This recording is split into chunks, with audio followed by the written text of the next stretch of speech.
Assalamualaikum warahmatullahi wabarakatuh.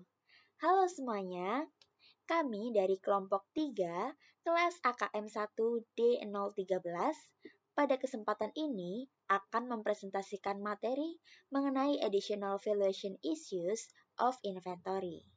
Nah, presentasi ini kami susun untuk memenuhi tugas dari dosen pengampu kami, yaitu Ibu Dr. Tantina Haryati, SEMAK, dan Ibu Mailenia Rahmasalisa, SAK MAK. Pada video ini, kami akan membahas mengenai konsep terkait penilaian persediaan dalam akuntansi. Sebelumnya, perkenalkan anggota kelompok kami. Yang pertama ada Muhammad Agung Budianto dengan NPM akhir 130, Marsha Widya Rahmadani, NPM akhir 227, Dwi Sarifanur Akila, NPM akhir 229, saya sendiri Ria Ananda Putri, NPM akhir 242, kemudian Alifa Zahra Karunianya, NPM akhir 246, Rizky Widodo, NPM akhir 284, dan yang terakhir ada Ahmad Afan Aristiawan, NPM akhir 292. Nah, pertama-tama kita akan membahas tentang lower of cost or net realizable value atau biasanya kita sebut LCNRV, yaitu persediaan atau inventory pada awalnya dicatat berdasarkan biaya perolehan, cost. Namun, jika nilai persediaan mengalami penurunan di bawah biaya tersebut, misalnya karena rusak, usang, atau harga turun, maka perusahaan harus menurunkan nilainya menjadi net realizable value. Jadi, persediaan dilaporkan sebesar nilai yang lebih rendah antara biaya cost dan nilai realisasi bersih atau NRV. Hal ini dilakukan karena aset tidak boleh dilaporkan lebih tinggi dari manfaat ekonominya dan kerugian harus diakui saat terjadi, bukan saat barang dijual. Selanjutnya, net realizable value yaitu taksiran harga penjualan dalam kegiatan bisnis normal dikurangi biaya penyelesaian dan biaya penjualan. Rumusnya NRV sama dengan harga jual dikurangi biaya penyelesaian dikurangi biaya penjualan. Nah, pada contoh ini perusahaan memiliki persediaan dengan biaya sebesar 950 euro. Namun, untuk mengetahui apakah nilai ini masih relevan, kita harus menghitung net realizable value-nya. Nah, untuk menghitung NRV-nya, yaitu dengan cara mengurangi harga jual dengan biaya penyelesaian dan biaya penjualan. Sehingga NRV sama dengan 1000 euro dikurangi 50 euro dan 200 euro. Hasilnya adalah 750 euro. Karena NRV 750 euro lebih rendah dibandingkan cost-nya yaitu 950 euro, maka sesuai prinsip LCNRV yaitu perusahaan harus menggunakan nilai 750 euro karena lebih rendah. Akibatnya, perusahaan mengalami kerugian penurunan nilai sebesar 200 euro yang harus dicatat pada periode tersebut. Selanjutnya, illustration of LCNRV. Nah, pada contoh ini, perusahaan memiliki beberapa jenis persediaan seperti spinach, carrots, cut beans, peas, dan mixed vegetables. Nah, setiap item dibandingkan antara cost and NRV-nya. Kemudian dipilih nilai yang lebih rendah. Sebagai contohnya yang ada di sini yaitu spinach memiliki cost lebih rendah dari NRV sehingga digunakanlah yang cost. Kemudian sedangkan untuk cut beans memiliki NRV lebih rendah dari cost-nya sehingga digunakan NRV-nya.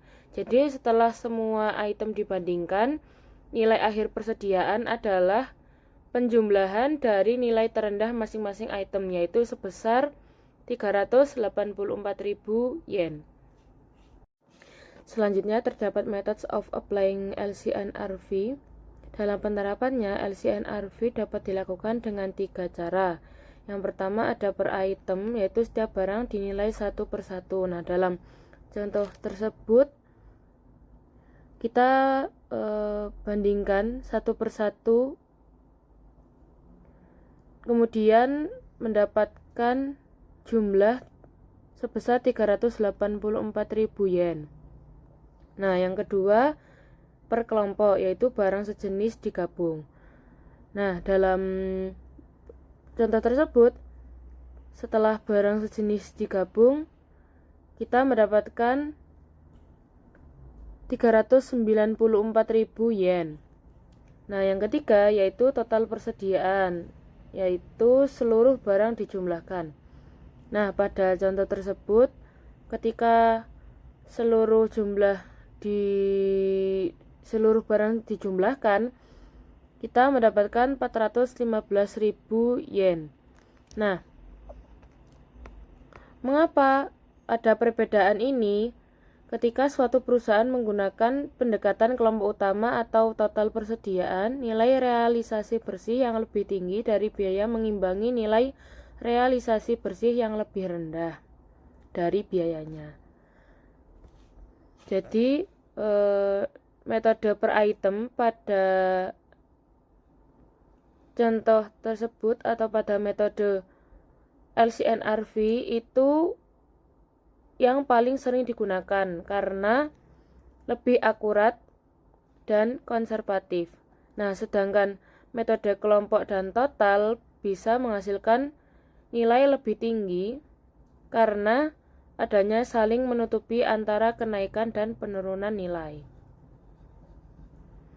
Nah, seperti yang saya bilang tadi, jika NRV itu lebih rendah, maka digunakan NRV-nya. Jika cost-nya lebih rendah, juga digunakan cost-nya. Tujuannya agar nilai persediaan tidak terlalu tinggi atau overstate. Selanjutnya, metode penggunaan LCNRV.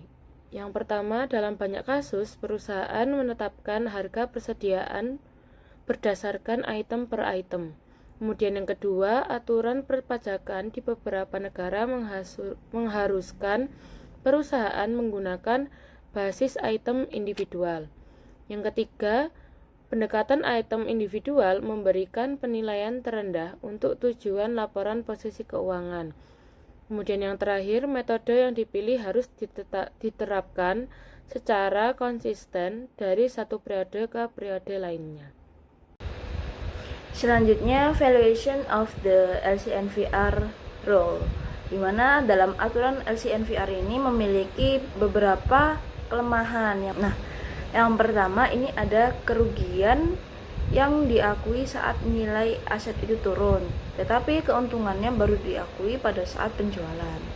Nah, ketidakkonsistenan ini dapat memengaruhi laba.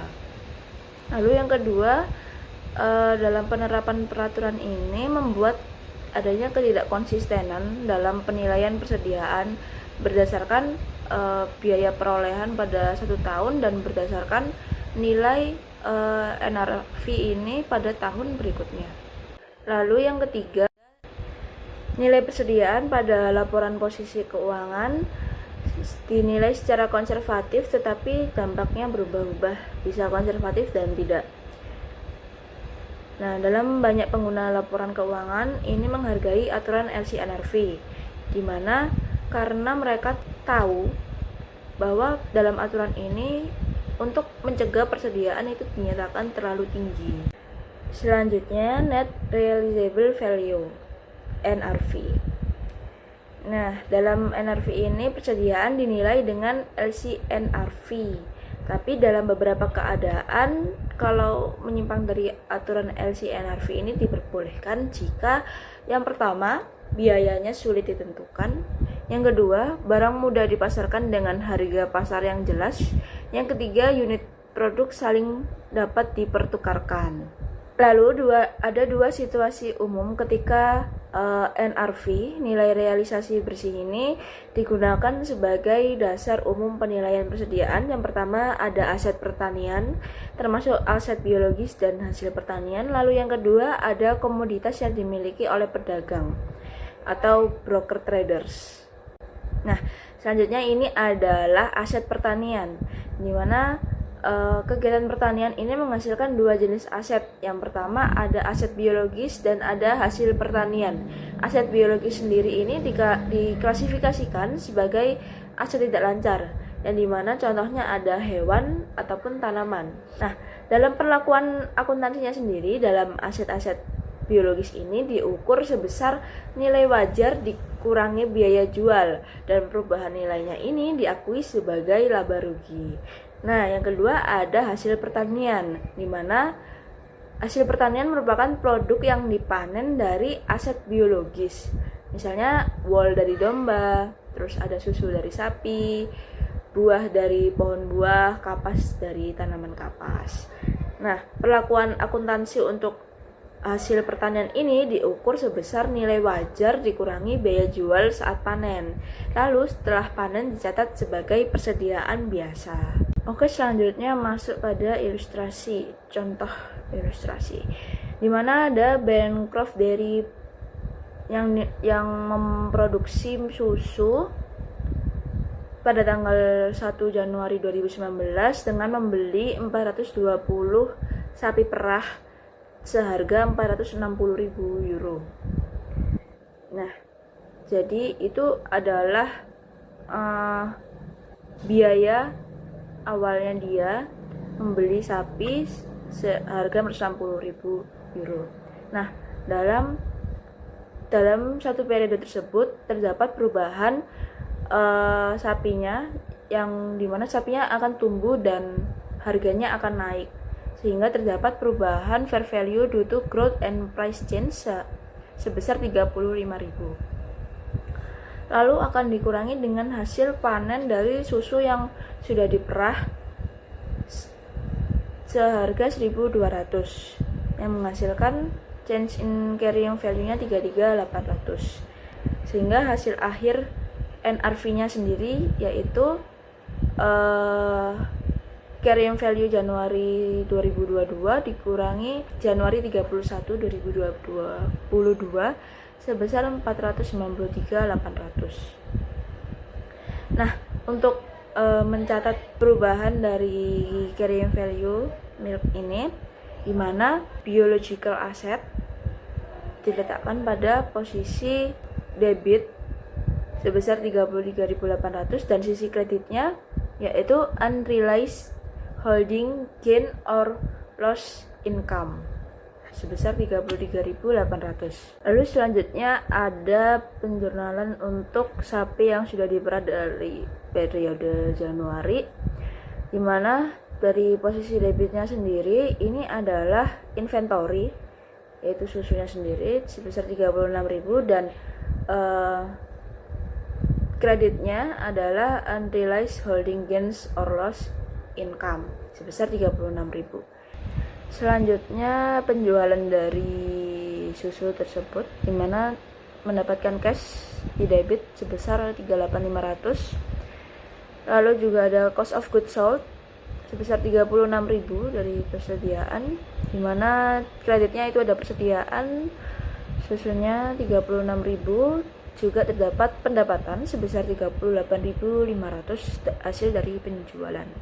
Nah, selanjutnya itu yang broker traders, dimana kalau di broker traders ini persediaannya ini diukur sebesar nilai wajar dikurangi dengan biaya jual NRV, perubahan nilainya diakui sebagai laba atau rugi. Nah, namun jika suatu perusahaan ini hanya membeli dan menjual komoditas tanpa ada proses tambahan, bisa menggunakan metode ini. Namun jika terdapat kegiatan tambahan seperti adanya penyimpanan, distribusi, pengemasan ulang, maka persediaannya ini dicatat dengan LCNRV seperti persediaan biasa. Nah, tujuan utama dari adanya persediaan ini adalah untuk menjual komoditas dalam jangka pendek sehingga memperoleh laba dari fluktuasi harga. Nah, selanjutnya di sini ada recording net realizable value instead of cost, atau mencatat nilai realisasi bersih sebagai pengganti biaya. Nah, yaitu ada dua metode yang dapat digunakan untuk mencatat dampak pendapatan dari penilaian persediaan pada nilai realisasi bersih. Nah, yang pertama ada cost of goods sold method, yaitu mendebitkan harga pokok penjualan untuk penurunan nilai persediaan ke nilai realisasi bersih. Nah, akibatnya perusahaan itu tidak melaporkan kerugian dalam laporan laba rugi karena harga pokok penjualan itu sudah mencakup jumlah kerugian tersebut.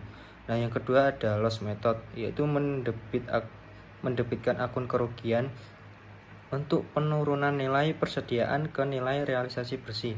Nah, pendekatan ini dianggap lebih baik dalam hal penyajian karena dengan jelas mengungkapkan kerugian yang timbul dari penurunan nilai persediaan kepada pengguna laporan keuangan. Nah, di sini ada contohnya yaitu Ricardo SPA untuk mengilustrasikan entry berdasarkan kedua metode tersebut, yaitu ada cost of goods sold before adjustment to net realizable value sebesar 108.000, kemudian ada ending inventory pada biaya sebesar 82.000, kemudian ada ending inventory at net realizable value sebesar 70.000.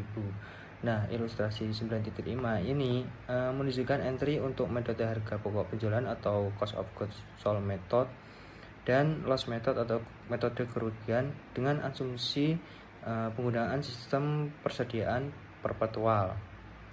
Nah, pencatatan pada metode cost of goods sold ini yaitu pencatatannya yaitu cost of goods sold pada inventory sebesar 12.000. Nah, sedangkan pada metode loss method ini loss due to decline of inventory to net realizable value pada inventory sebesar 12.000. Nah, dalam metode harga pokok penjualan atau cost of goods sold method yaitu menyembunyikan kerugian dalam akun harga pokok penjualan. Nah, sedangkan pada metode loss method atau metode kerugian yaitu mengidentifikasi kerugian akibat penurunan nilai dengan menunjukkan kerugian secara terpisah dari harga pokok penjualan dalam laporan laba rugi. Nah, selanjutnya di sini ada use of an allowance, yaitu alih-alih mengkredit langsung akun persediaan. Nah, perusahaan umumnya itu menggunakan akun kontra aset seperti allowance to reduce inventory to net realizable value. Nah, untuk mencatat penurunan nilai tanpa mengubah catatan biaya historis persediaan. Nah, misalnya menggunakan akun penyisian berdasarkan metode kerugian dari Ricardo SPA untuk membuat entry berikut untuk mencatat penurunan nilai persediaan ke nilai realisasi bersih, yaitu terdapat loss due to decline of inventory to net realizable value sebesar 12.000 pada allowance to reduce inventory to net realizable value sebesar 12.000.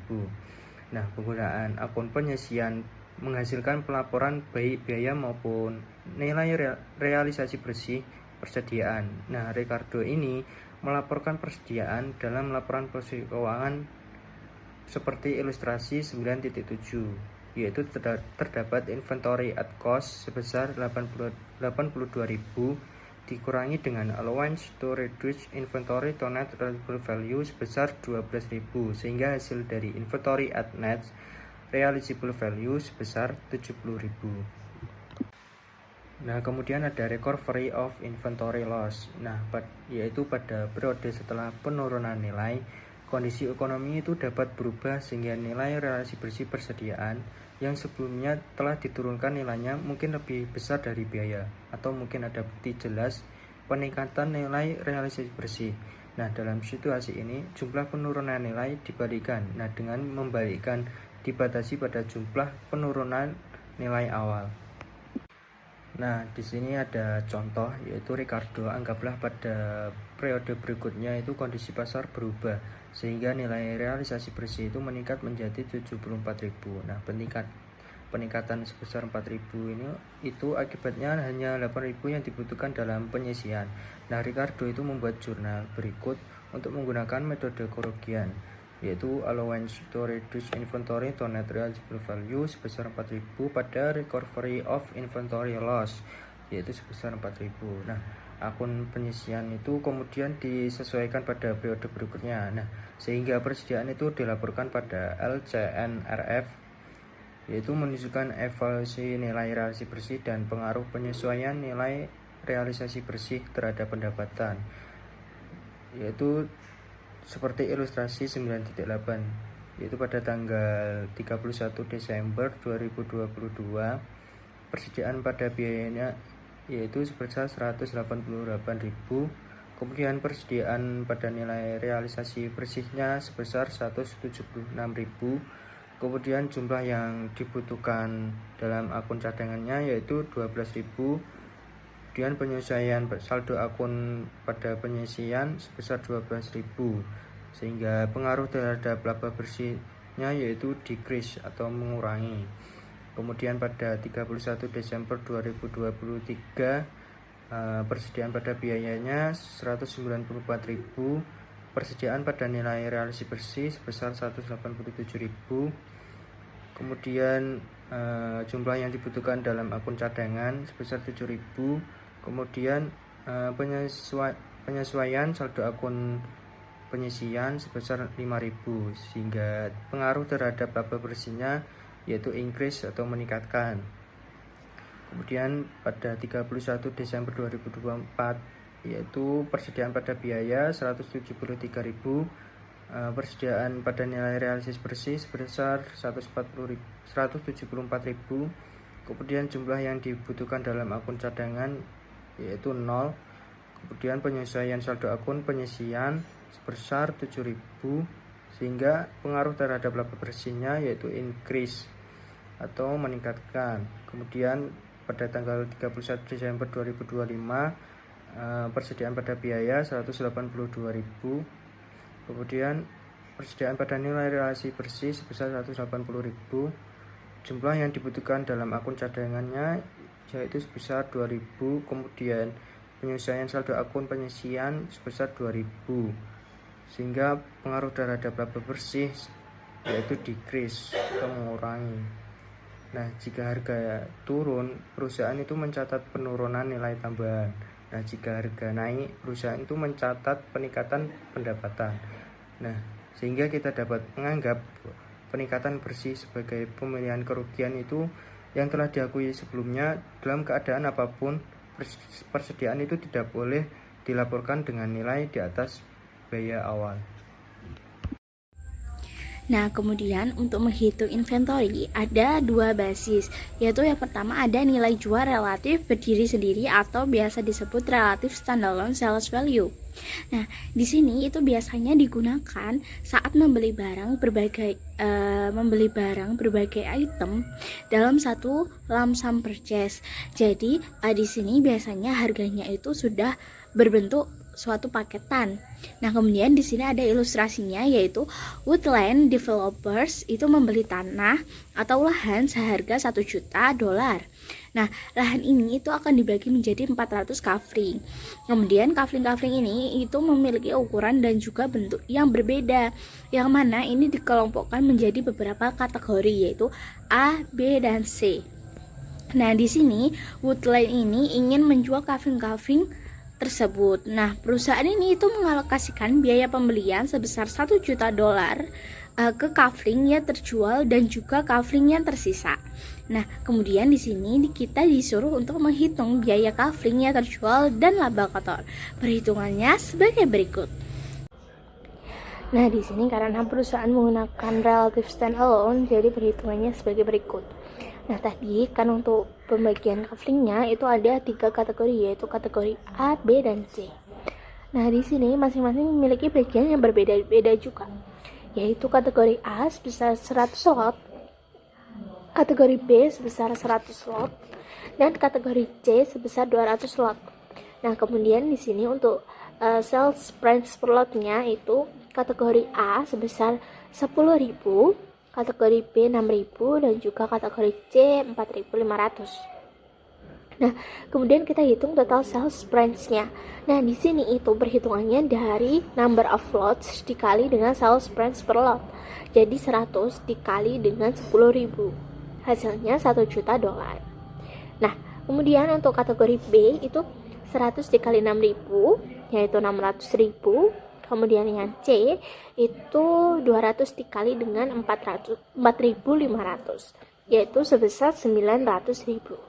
Nah, kemudian kita jumlahkan semuanya 1.600.000 dan 900, sehingga didapatkan 2.500.000.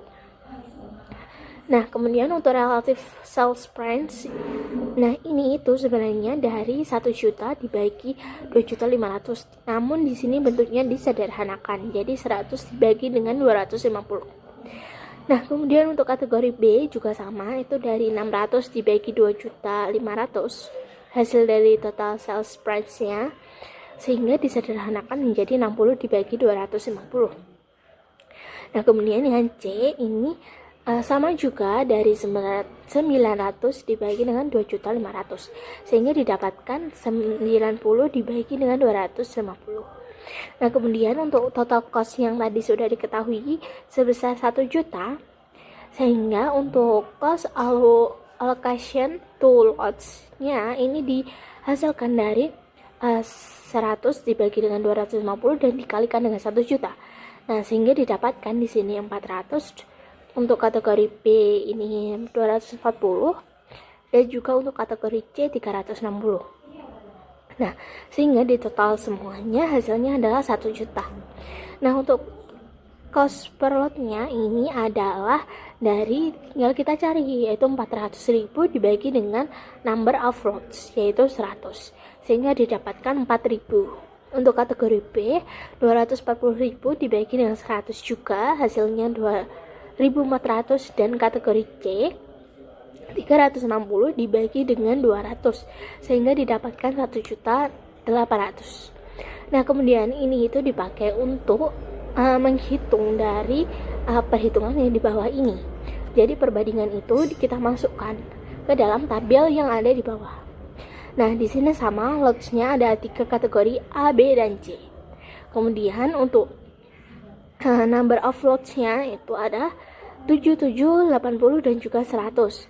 Nah, kemudian kita masukkan tadi untuk cost per lotnya itu ada 4.000, 2.400 juga, dan juga 1.800. Nah, kemudian di sini untuk cost of lots sold, nah di sini itu perhitungannya dari number of lots sold dikali dengan cost per lot, yaitu 77 dikali 4.000 sebesar 308, 80 dikali 2.400 sebesar 192, dan juga 100 dikali dengan 1.800 sebesar 180.000. Kemudian kita jumlah, hasilnya adalah 680.000. Nah, untuk salesnya di sini itu didapat dari number of lot sold dikali dengan sales price per lot yang ada di atas. Nah, itu sehingga didapatkan yaitu untuk kategori A 770, kategori B 480, dan C 450.000. Dan jumlahnya adalah 1.700.000. Nah, untuk gross profitnya ini bisa dihitung dari 770 dikurangi dengan 308. Nah, hasilnya adalah 462.000. Kemudian 480 dikurangi 192 sebesar 288. Kemudian 450 dikurangi dengan 180 sebesar 270, sehingga gross profitnya dari masing-masing kafling itu jika dijumlah adalah 1.020.000 dolar. Nah, di sini selanjutnya basis penilaian yang kedua itu ada komitmen pembelian.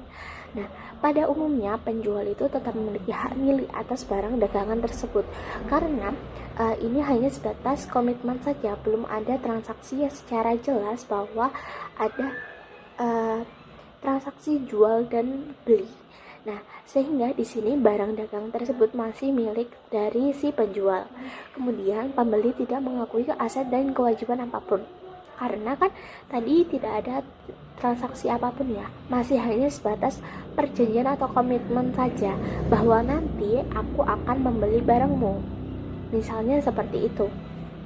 Jadi kita sebagai pembeli itu belum memiliki kewajiban untuk mengakuinya sebagai aset atau kewajiban apapun. Nah, kemudian jika nilainya material, maka pembeli itu harus mengungkapkan rincian kontrak dalam catatan di laporan keuangan. Kemudian yang terakhir, jika harga kontrak lebih tinggi dari harga pasar dan pembeli itu memperkirakan akan terjadi kerugian saat pembelian dilakukan, maka pembeli itu harus mengakui kewajiban dan kerugian yang sesuai pada periode terjadinya penurunan harga pasar tersebut. Nah, untuk poin ini lebih jelasnya kita akan membahas melalui contoh berikut ini.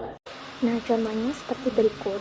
Apres Paper AG itu menandatangani kontrak penebangan kayu yang akan dilaksanakan pada tahun 2020 dengan harga 10 juta. Nah, di sini diasumsikan lebih lanjut bahwa harga pasar hak penebangan kayu pada tanggal 31 Desember 2019 itu turun menjadi 7 juta. Nah, Apres ini akan membuat entry berikut pada tanggal 31 Desember 2019. Jadi, perjanjian atau komitmennya kan itu di tahun 2020.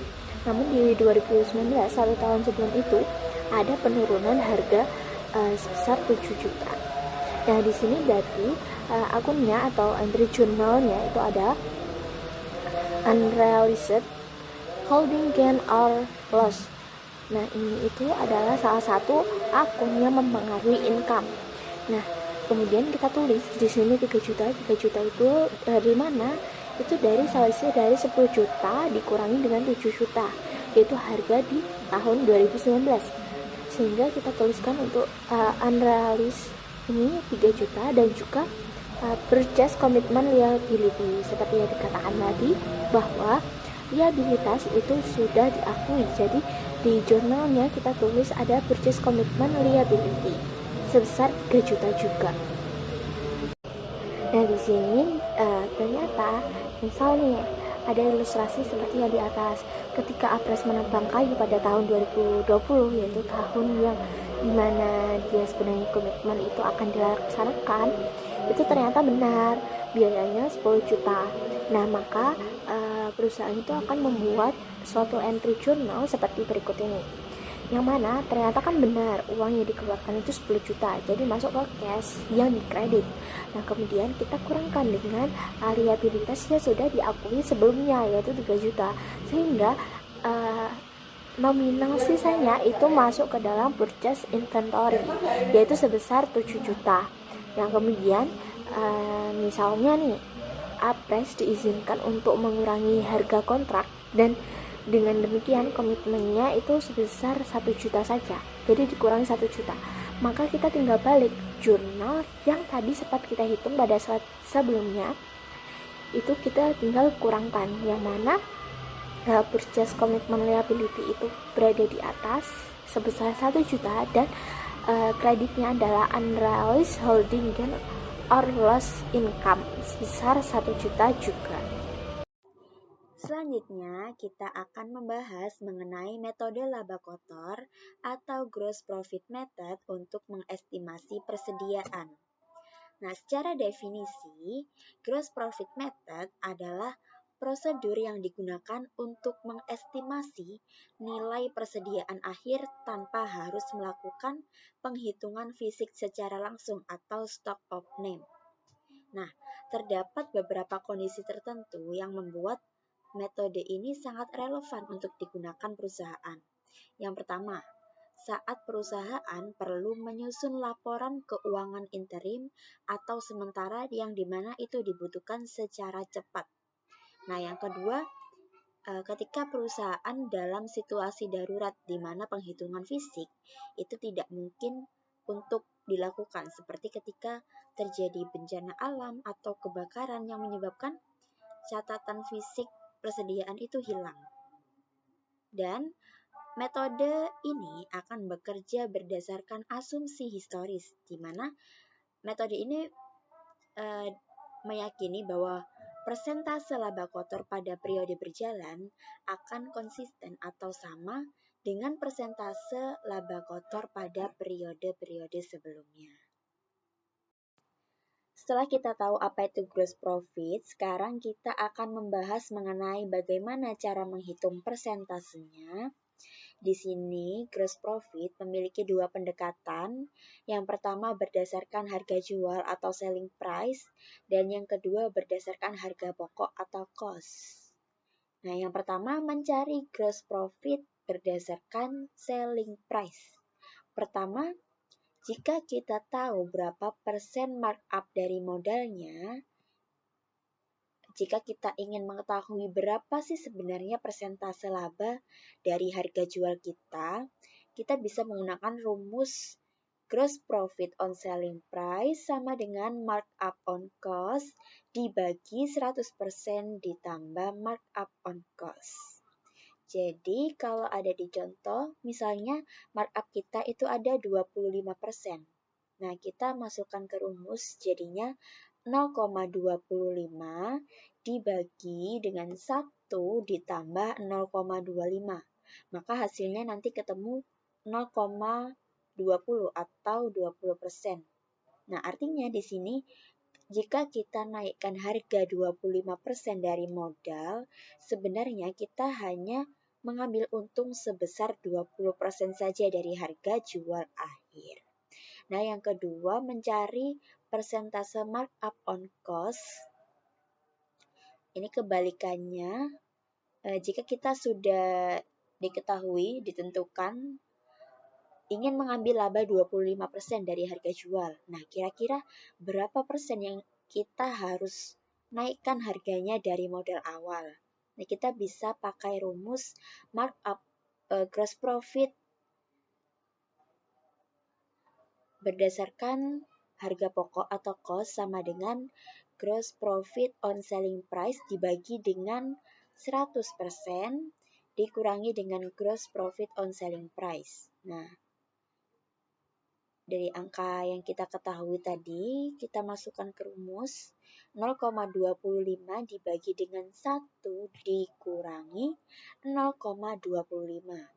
Nah, nanti hasilnya adalah 0,25 dan dibagi dengan 0,75. Hasilnya adalah 33/3%. Artinya di sini supaya kita dapat laba bersih sebanyak 25% dari harga jual, kita harus menaikkan harganya sebesar 33,3% dari harga modal kita. Setelah kita tahu apa itu gross profit, sekarang kita akan membahas mengenai bagaimana cara menghitung persentasenya. Di sini, gross profit memiliki dua pendekatan. Yang pertama berdasarkan harga jual atau selling price, dan yang kedua berdasarkan harga pokok atau cost.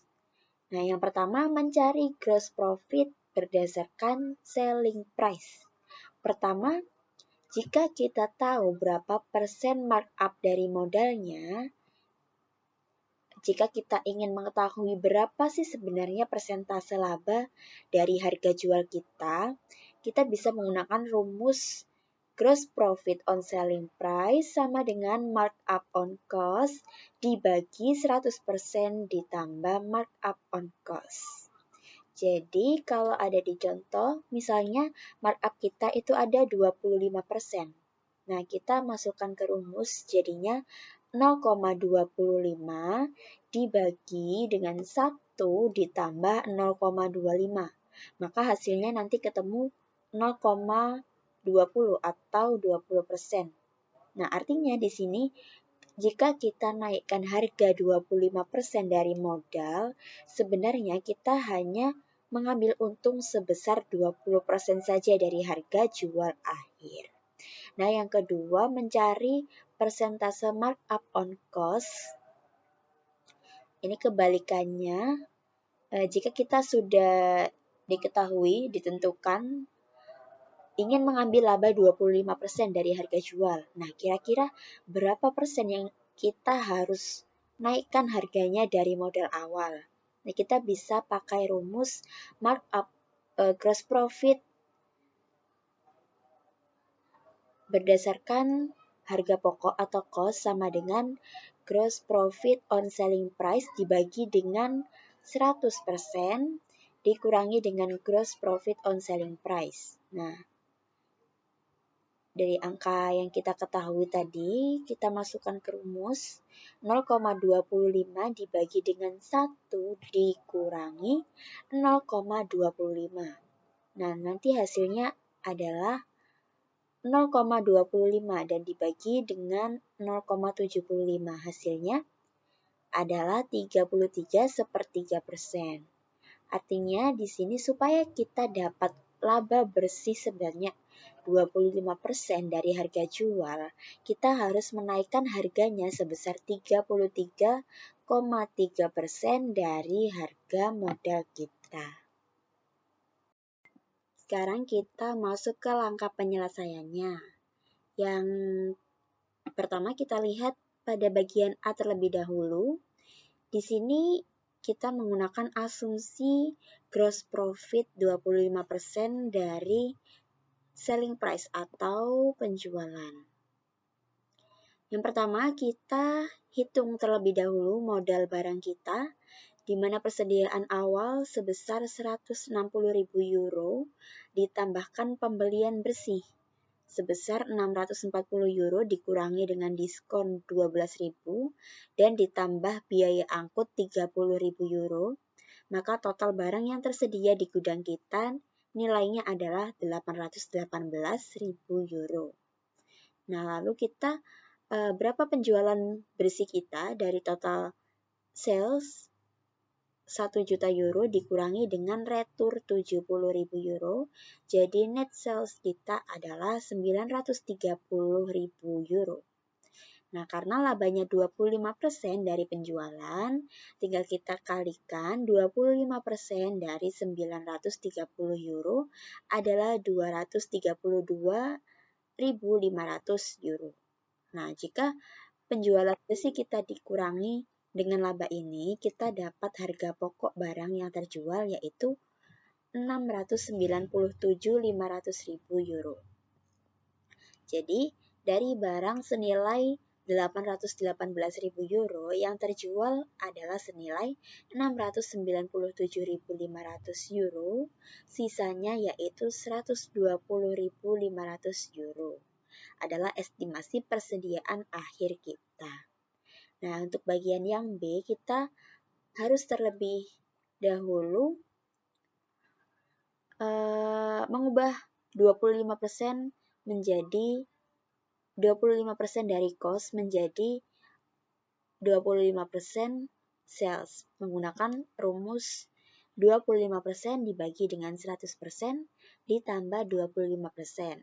Maka diperoleh hasilnya nanti 20%. Jadi untung 25% dari modal itu sama saja dengan untung 20% dari harga jual. Nah, sekarang kita pakai angka 20% tadi. Nah, laba kita adalah 20% dari 930.000 euro, yaitu 186.000 euro. Nah, sama seperti tadi, net sales 930.000 euro dikurangi laba sebesar 186.000 euro, maka harga pokok barang yang terjual adalah 744.000 euro. Nah, terakhir total barang 818.000 euro dikurangi yang terjual yaitu sebesar 744.000 euro, maka hasilnya adalah 74.000 euro. Nah, setelah kita membahas apa itu gross profit method dan bagaimana cara penghitungannya, kita bisa mengevaluasi kekurangan dari penggunaan gross profit method ini. Yang pertama, metode ini hanya menghasilkan nilai perkiraan.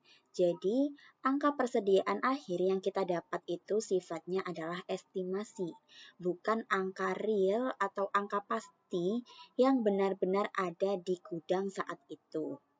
Nah, kenapa bisa hanya estimasi? Karena perhitungan dari metode ini itu berpatokan pada persentase laba kotor di masa lalu. Masalahnya, kondisi bisnis itu dinamis, di mana belum tentu persentase laba tahun lalu atau bulan lalu itu masih relevan dengan kondisi pasar, biaya produksi atau harga jual kita saat ini. Jadi, jika ada perubahan tren, maka hitungan kita bisa saja meleset. Nah, karena alasan ketidakakuratan tadi, metode ini tidak disarankan untuk dipakai dalam laporan keuangan resmi. Auditor atau pihak eksternal biasanya tidak akan menerima jika kita hanya menggunakan estimasi gross profit untuk menentukan nilai aset kita.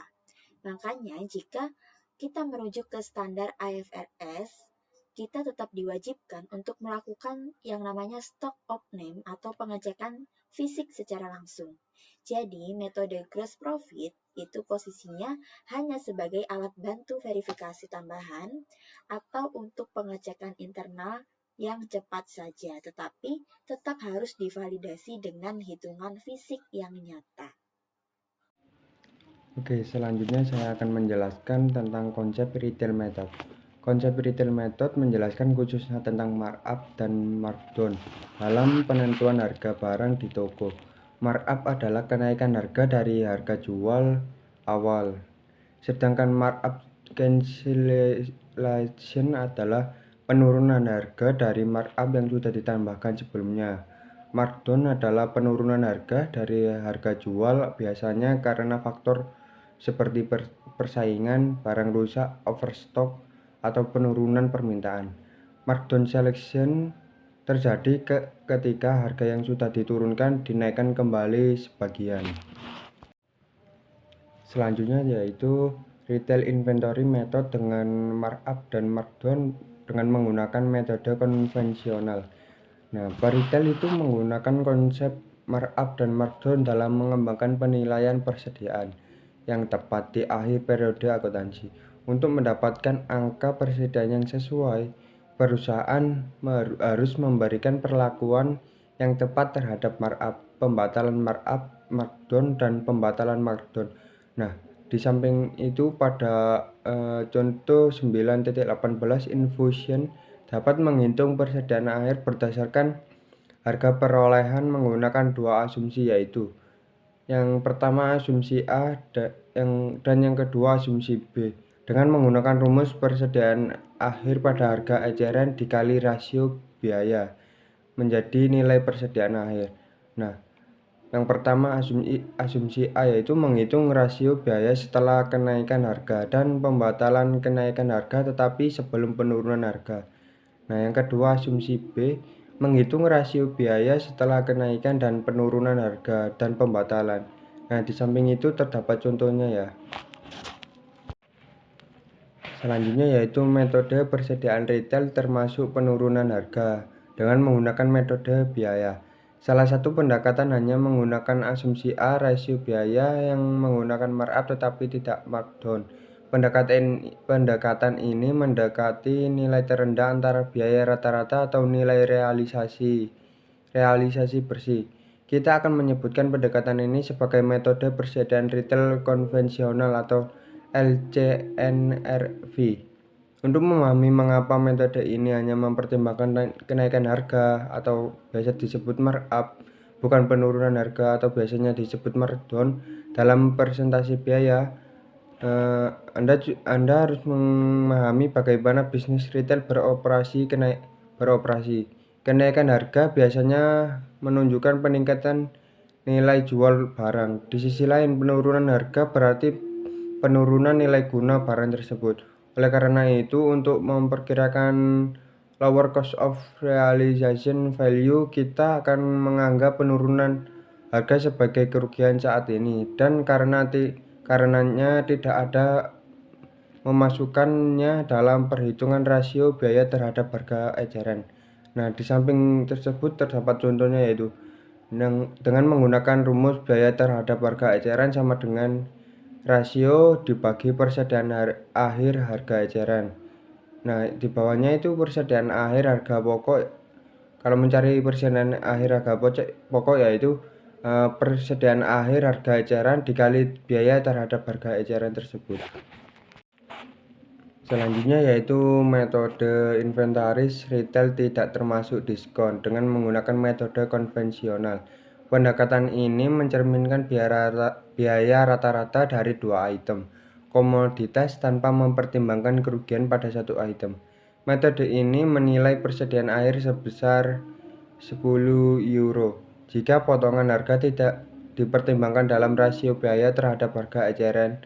Asumsi A, metode eceran konvensional. Kita menghitung persediaan akhir seperti yang ditunjukkan pada contoh 9.20 dengan menggunakan rumus rasio biaya terhadap harga eceran sama dengan biaya dibagi dengan harga biaya dibagi dengan harga retail. Nah, kalau kita mencari persediaan akhir harga pokok, yaitu persediaan akhir harga eceran dikali rasio biaya terhadap harga eceran tersebut. Oke, selanjutnya yaitu metode inventaris retail konvensional comprehensive format. Untuk memperkirakan LCNRV, Infusion harus menetapkan rasio biaya terhadap harga eceran. Hal ini dilakukan dengan membagi biaya barang yang tersedia untuk dijual dengan jumlah harga eceran asli barang tersebut, ditambah margin keuntungan bersih. Perhitungan ini tidak termasuk penurunan harga dan pembatalan penurunan harga. Nah, contoh di samping pada 9.21 menunjukkan format dasar untuk metode persediaan retail menggunakan pendekatan LCNRV beserta informasi dari Infusion. Nah, dengan menggunakan rumus cost to retail ratio sama dengan cost of good available dibagi original retail price of good available plus net markup. Karena terjadi efek perataan, penilaian persediaan LCNRV yang tepat biasanya tidak diperoleh, tetapi perkiraan yang memadai dapat dicapai. Sebaliknya, menambahkan margin keuntungan bersih dan mengurangi penurunan harga bersih menghasilkan persediaan biaya. Oke, selanjutnya yaitu tentang item khusus yang berkaitan dengan metode retail. Nah, metode persediaan retail menjadi lebih rumit ketika kita mempertimbangkan item-item seperti biaya pengiriman masuk, retul dan potongan pembelian, serta diskon pembelian. Dalam metode retail, kita memperlakukan item-item tersebut sebagai berikut. Yang pertama, biaya pengiriman merupakan bagian dari biaya pembelian. Nah, yang kedua, pengembalian barang yang dibeli biasanya dianggap sebagai pengurangan harga baik dari segi biaya maupun harga eceran. Nah, yang ketiga yaitu diskon dan potongan harga pembelian biasanya dianggap sebagai pengurangan biaya pembelian. Nah, perlu kita catat bahwa pengembalian dan potongan penjualan dianggap sebagai penyesuaian yang tepat untuk penjualan kotor. Namun, ketika penjualan dicatat secara kotor, perusahaan tidak mengakui diskon penjualan. Untuk menyesuaikan akun diskon penjualan dan situasi seperti itu akan menghasilkan angka persediaan akhir pada harga retail yang akan dinilai terlalu tinggi. Nah, di samping tersebut ada contoh pada contoh 9.22 yang menunjukkan beberapa konsep tentang perusahaan ekstrim sport apparel yang menentukan persediaannya menggunakan metode persediaan retail yang retail konvensional. Nah, selain itu sejumlah item khusus memerlukan analisis yang cermat. Yang pertama, transfer masuk dari departemen lain dilaporkan dengan cara yang sama seperti pembelian dari perusahaan luar. Selanjutnya, kekurangan normal, kerusakan, kehilangan, pencurian, penyusutan seharusnya mengurangi kolom harga eceran karena barang-barang ini tidak lagi tersedia untuk dijual. Biaya tersebut tercermin dalam harga jual karena sejumlah kekurangan tertentu dianggap normal dalam perusahaan retail. Akibatnya, perusahaan tidak mempertimbangkan jumlah ini dalam menghitung persentase biaya terhadap harga eceran. Sebaliknya, untuk mendapatkan persediaan akhir pada harga eceran, mereka menunjukkan kekurangan normal sebagai pengurangan yang serupa dengan penjualan. Nah, sebaliknya, kekurangan yang tidak normal dikurangkan dari kolom biaya dan harga eceran, lalu dilaporkan sebagai jumlah persediaan khusus atau sebagai kerugian. Melakukan hal sebaliknya akan mendistorisasi rasio biaya terhadap harga eceran dan melebih-lebihkan persediaan akhir. Nah, selanjutnya diskon karyawan diberikan kepada karyawan untuk mendorong loyalitas dan kinerja yang lebih baik. Kinerja dikurangi dari kolom harga eceran dengan cara yang sama seperti penjualan. Diskon ini tidak boleh mempertimbangkan dalam persentase biaya terhadap harga eceran karena tidak mencerminkan perubahan keseluruhan dalam harga jual. Nah, selanjutnya di sini ada evaluation of retail inventory method. Retail inventory method atau RIM adalah teknik estimasi nilai persediaan akhir dan HPP, harga pokok penjualan COGS, berdasarkan rasio biaya terhadap harga jual. Nah, salah satu karakteristik metode persediaan retail adalah adanya efek perataan pada tingkat laba kotor yang bervariasi. Hal ini dapat menjadi masalah ketika perusahaan menerapkan metode ini pada seluruh bisnisnya, di mana tingkat laba kotor bervariasi antar departemen. Selain itu, keandalan metode ini mengasumsikan bahwa distribusi barang dalam persediaan serupa dengan campuran dalam total barang yang tersedia untuk dijual. Nah, selanjutnya sini ada presentasi persediaan, di mana standar akuntansi mewajibkan pengungkapan laporan keuangan atas item-item yang berkaitan dengan persediaan. Di sini ada 7. Yang pertama ada kebijakan akuntansi yang diadopsi dalam mengukur persediaan, termasuk rumus biaya yang digunakan, rata-rata tertimpang atau FIFO. Yang kedua di sini ada nilai tercatat total persediaan dan nilai tercatat dalam klasifikasi. Klasifikasi persediaan yang umum adalah barang dagangan, perlengkapan produksi, bahan baku, barang dalam proses, dan barang jadi. Terus yang ketiga ada nilai tercatat persediaan yang dicatat berdasarkan nilai wajar dikurangin dengan biaya penjualan. Terus yang keempat ada penjualan persediaan yang diakui sebagai beban selama periode tersebut atau harga pokok penjualan. Terus yang kelima ada penjualan penurunan nilai persediaan yang diakui sebagai beban pada periode tersebut dalam jumlah pembalikan penurunan nilai yang diakui sebagai pengurangan beban pada periode tersebut. Selanjutnya ada yang keenam ada keadaan atau peristiwa yang menyebabkan pembatalan penurunan nilai persediaan. Yang terakhir yang ketujuh ada nilai tercatat persediaan yang dijamin sebagai jaminan atas kewajiban jika ada. Nah, selanjutnya di sini ada analysis of inventories atau analisis persediaan adalah suatu proses mengevaluasi tingkat stok, permintaan, dan tren pasar untuk menentukan jumlah persediaan optimal, meminimalkan biaya penyimpanan, dan menghindari kehabisan stok. Nah, perputaran persediaan ini untuk mengukur berapa rata-rata perusahaan yang menjual persediaan selama periode tersebut. Ini mengukur likuiditas persediaan untuk menghitung perputaran persediaan bagi harga pokok penjualan dengan rata-rata persediaan ada selama periode tersebut. Misal di sini ada contoh soalnya.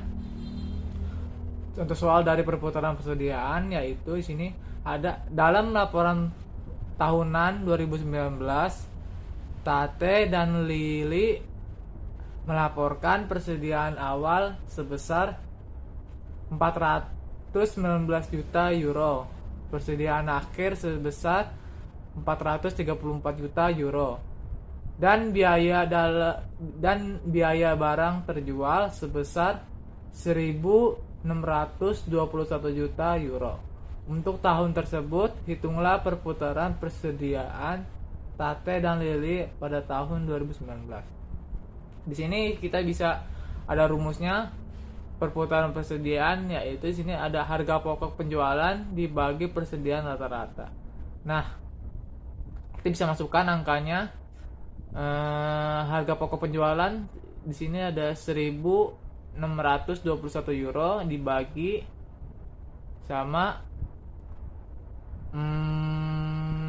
persediaan awalnya sekitar 419 ditambah sama persediaan akhir sekitar 434 dibagi sama 2, persediaan awal dan akhir 1.621 dibagi sama 419 ditambah 434 dibagi 2 menghasilkan 3,80 kali. Demikian presentasi dari kelompok 3. mengenai additional valuation issues of inventory. Terima kasih atas perhatian yang telah diberikan. Mohon maaf apabila masih terdapat kekurangan dalam penyampaian kami. Semoga materi ini bermanfaat dan dapat menambah pemahaman kita semua. Akhir kata, kami ucapkan terima kasih. Wassalamualaikum warahmatullahi wabarakatuh.